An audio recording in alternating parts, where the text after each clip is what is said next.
Hi everybody, it is Sam again from the GSLAC STEM team. STEM, of course, standing for Science, Technology, Engineering, and Math.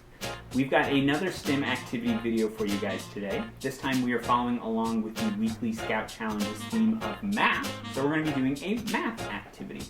We're actually going to be talking about one of the coolest numbers out there, and that is pi, spelled P-I, not P-I-E.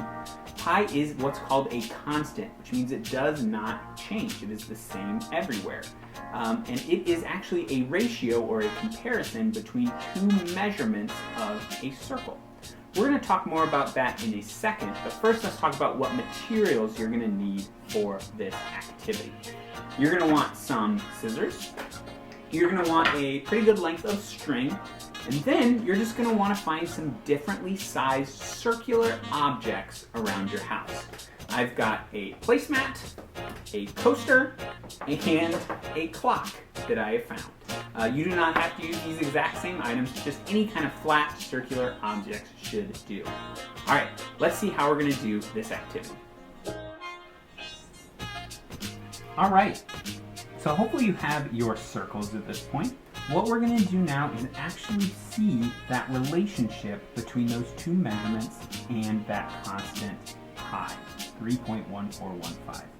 So, we're going to look at two measurements on our circles, and that is the circumference, which is the outside all the way around the circle, and we're going to see how that compares to the diameter, which is the measurement across our circle.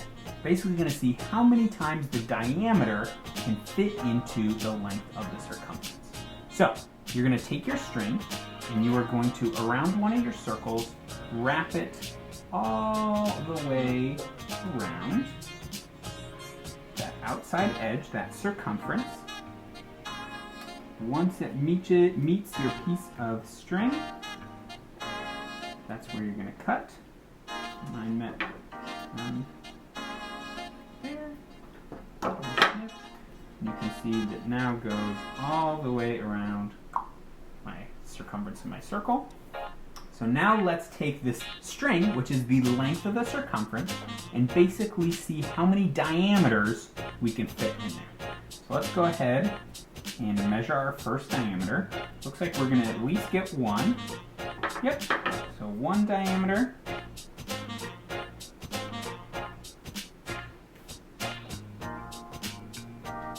And, oh, yep, two.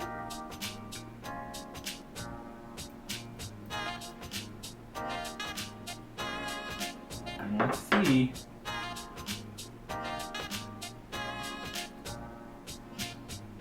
Looks like two and three. Three and just a little bit left over. So we had three diameters and just a little bit left over compared to the circumference of this circle. Let's try out our clock and see what we get for a relationship there.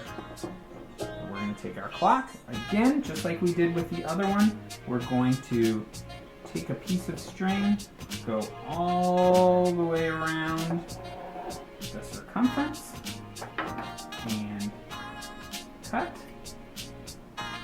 Again, now this piece of string is the length of the circumference.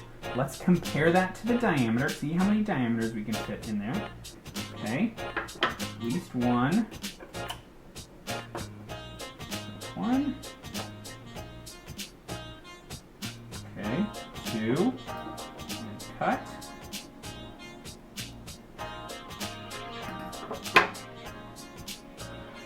One, two, and three, and once again, it's three with just a little bit left over. Three diameters and just a little bit extra. What I want you guys to do is find some other circles in your house, test them out, and see if you measure the circumference, then take that same circumference string and cut how many pieces you make, and if there's three and a little bit left over. We would guess Since pi is a constant, you should see that every single time.